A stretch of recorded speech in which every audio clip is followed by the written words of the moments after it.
Nah, weh, kok kelihatannya kayak ada sinar lampu sorot gitu ya, remang-remang. Padahal sih ini pantulan cahaya matahari dari jendela di seberang gue punya tetangga. Karena ini lagi tengah hari bolong di musim panas, di summer. Summer itu dari Juni sampai 3 bulan lah, sampai September. Summer di Sacramento itu gokil. Bisa sampai 40 derajat Celcius. Malah tahun lalu itu yang tergila karena sampai 116 derajat Fahrenheit. Kan di sini pakainya Fahrenheit ya kalau di Amerika. Which is kalau kira-kira Fahrenheit itu 40 derajat itu bisa sampai 100 berapa ya, 103 deh, 103 atau 106 derajat Fahrenheit, itu sekitar 40 derajat Celcius, which is like super panas. Nah, jadi 104 derajat Fahrenheit itu exactly 40 derajat Celcius gitu. Dan itu terjadi kemarin hari Jumat sih, bukan kemarin, hari Jumat. Dan itu pas hari Jumat itu bini gue pergi nonton PRC lah, Pekan Raya California kayak PRJ. Jadi California State Fair, beneran kayak PRJ jadinya. Emang pekan raya, emang karena ulang tahun, atau sih ulang tahun apa bukan, tapi kayaknya karena 4th of July ya pasti. Jadi ada juga pas pekan raya untuk negara bagian California ini. State Fair-nya hari Jumat kemarin ada di Sacramento. Nah, dia pergi tuh, ya kan kayak PRJ gitu kan, PRJ State Fair, California State Fair. Ada yang ini juga konser manggung. Kemarin dia nonton Ludacris sama teman-temannya, nonton Ludacris, bernostalgia kali ya, malum emang umur segituan. Nah, itu kemarin pas lagi panas-panasnya tahun ini, panas-panasnya summer tahun ini adalah 103 derajat Fahrenheit, which is hampir 40 derajat Celcius gitu. Tapi masih lebih mending dibanding tahun lalu. Tahun lalu juga ke State Fair juga. Gue juga sempat pergi, kita bertiga, gue, bini gue, anak gue, pergi nonton ini Wilson Phillips. Kalau yang anak 90-an pasti tahu Wilson Phillips lagunya Hold On for One More Day gitu, yang cewek 3 orang.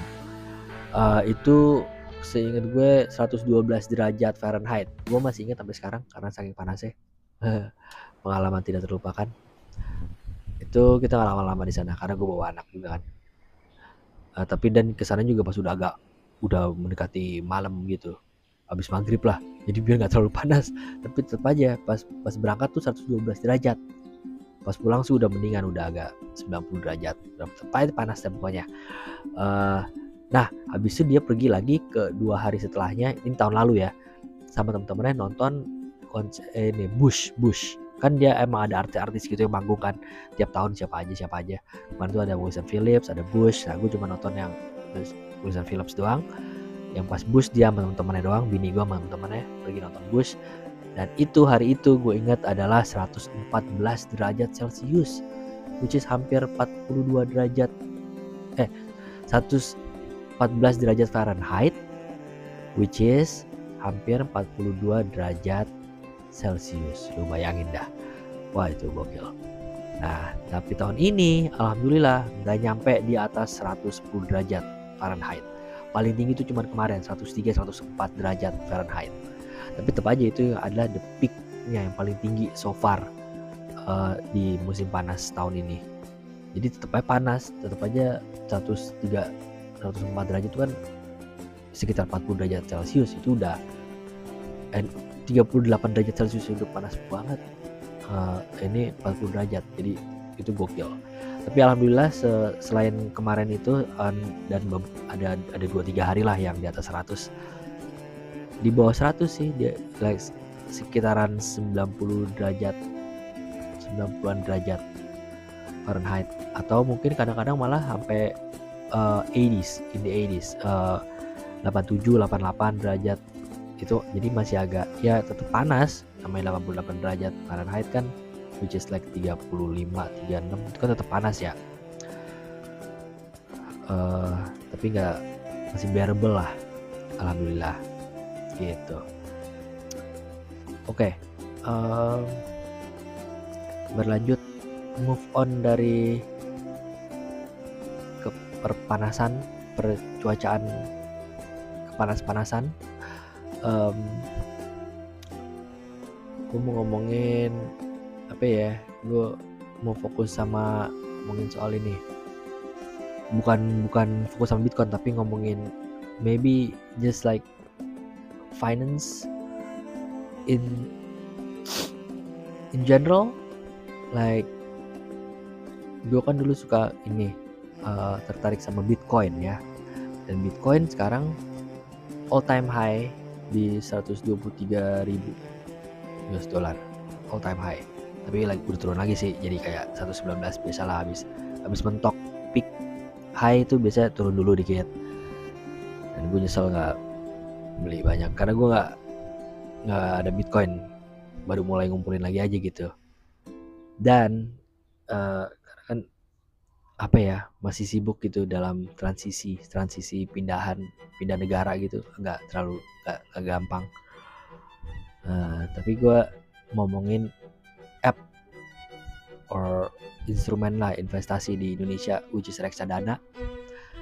Karena kan gue sekarang nyobain ini Bank Jago, bank online, which is sangat convenient. Pertama gue mau ngomongin dulu deh, it's very convenient karena kan gue masih warga negara Indonesia, jadi gue bisa pakai bank. Gue ada BCA, which is always been my bank since forever. Cuman ribet aja gitu, apalagi berasa ya kalau lu tinggal di luar,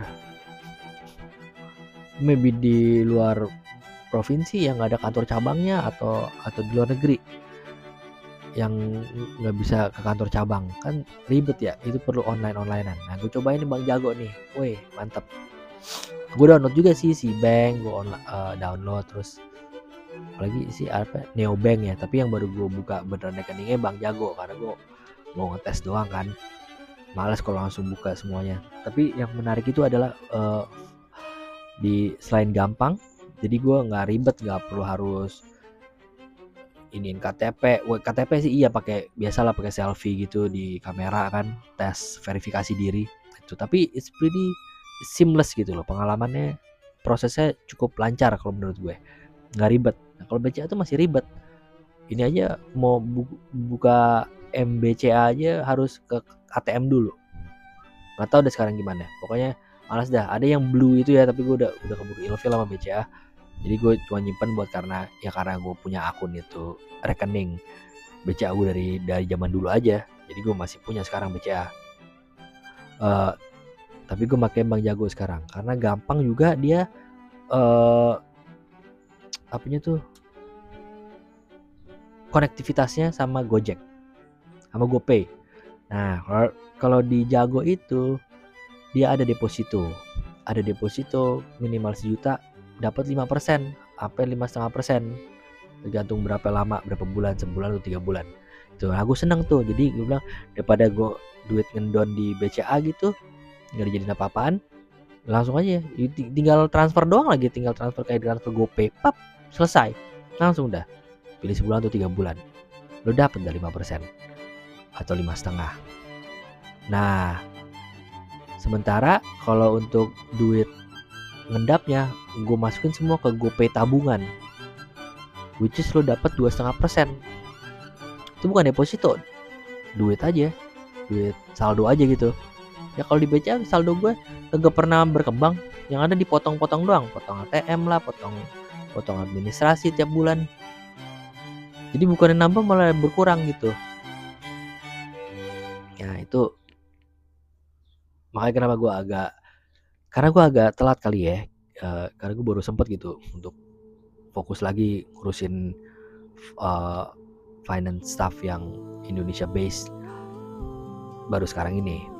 Karena gue juga nyari instrumen untuk ngembangin grow your money kan sayang kalau lo nabung walaupun berapapun itu, ya kayak di GoPay aja kan, GoPay tabungan lo nabung 100.000 aja, lo tetap kalau masukin di GoPay tabungan lo tetap dapat 2,5% per tahun, PA per annual year, per annum, ya kan, just make sense aja. Lah ngapain ya, daripada duit gue cuman di bank mana gitu, cuman diem doang ngendon, cuma buat bayar tagihan, bayar pulsa. Mendingan ini bisa sekalian kalau syukur-syukur ada sisa buat nabung gitu ya. Ya kan nabung 100-200 ribu aja pun, berapapun itulah, itu namanya masih nabung. Dan kalau lo bisa dapat duit itu untuk berkembang, why not gitu. Nah itu makanya gue pakai Bank Jago. So far gue cukup puas so far. Karena dia juga tersambung sama, ada lagi nyambungnya nih ke Bibit, app Bibit buat reksadana, sama Stockbit buat saham. Nggak taunya Stockbit gue udah daftar, cuman nggak pernah gue pakai. Jadi gue bingung gitu, waktu kok nggak bisa, katanya nomor telepon gue udah terdaftar, tapi emailnya beda, email yang gue pakai beda. Nah gue bingung nih, masa sih? Tapi gue nggak peduli karena gue nggak terlalu pakai Stockbit kan. Dulu gue pernah pakai buat beli saham Indonesia, iPod Premier. Sekarang gue nggak pakai karena itu dia ribet juga ternyata, karena dia minta verifikasi diri lagi lah, verifikasi ulang segala macam. Padahal gue udah bertahun-tahun pakai itu, dan gue sekarang ada di luar negeri gitu ya, jadi ya agak ribet buat telepon-teleponan gitu, itu agak ribet. Jadi kenapa lu malah mempersulit customer lu yang udah bertahun-tahun gitu. Tapi emang saat ini sih gue nggak punya, udah gue jual semua tuh saham dulu kan, karena gue sahamnya kayak tabungan lah ibaratnya, udah gue jual semua.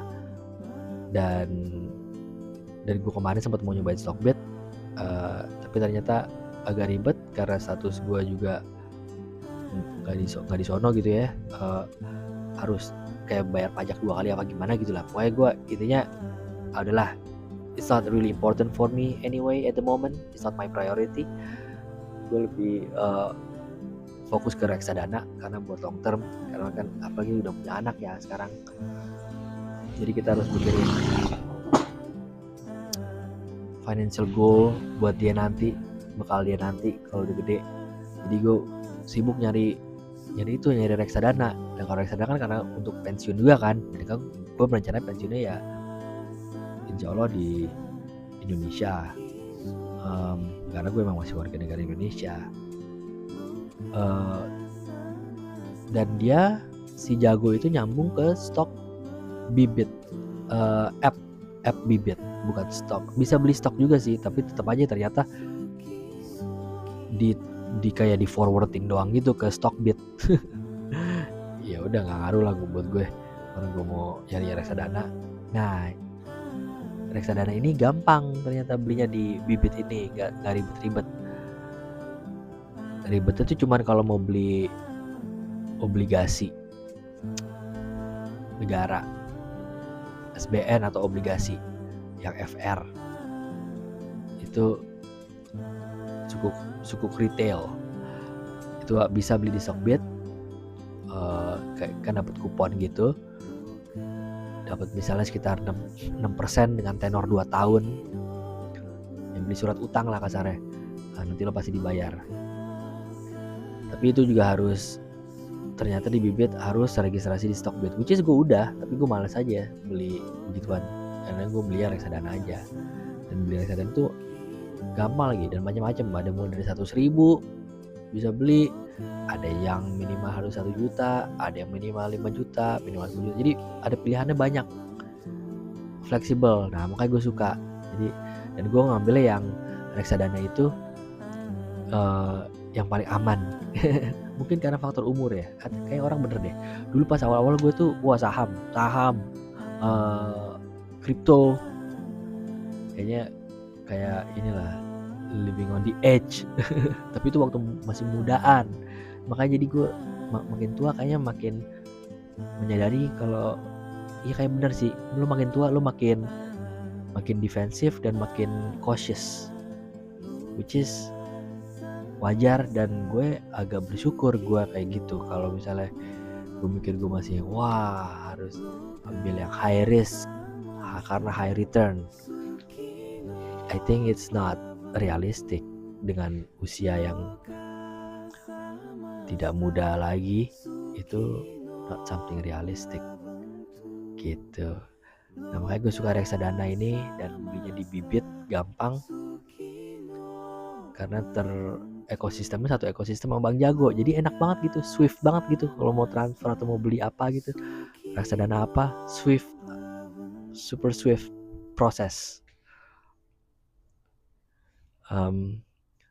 Terus kalau kripto gue masih beli Bitcoin doang sih sekarang gue fokusnya. Mungkin karena itu juga karena umur ya.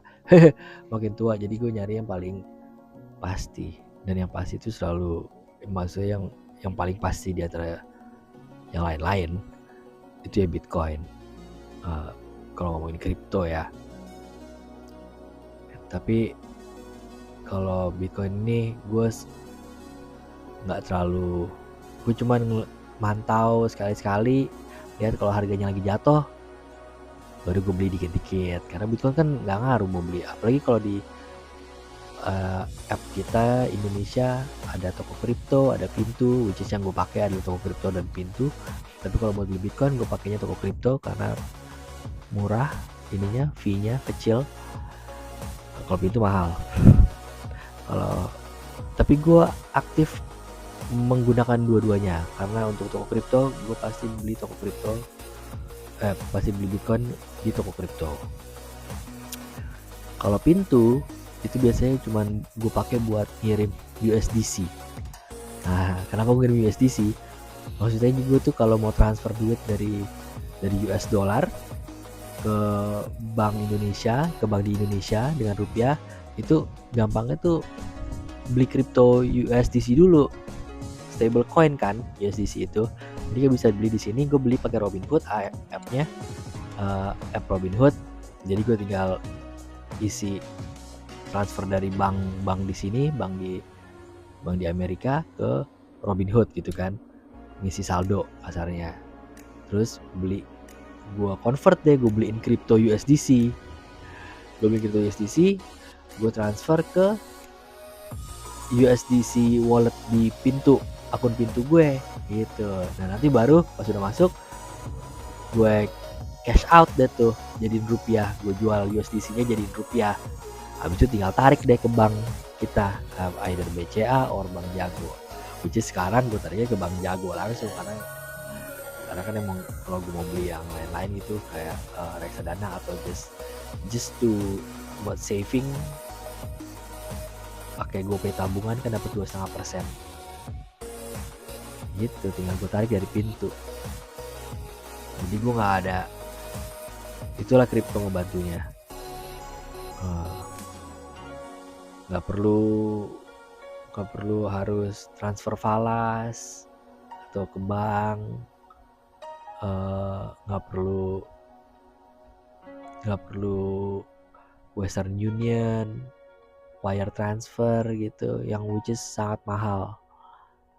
Ini USDC gue cuman pakai networknya Polygon, itu fee-nya gue kirim $1,000 aja misalnya, fee-nya paling cuma $1.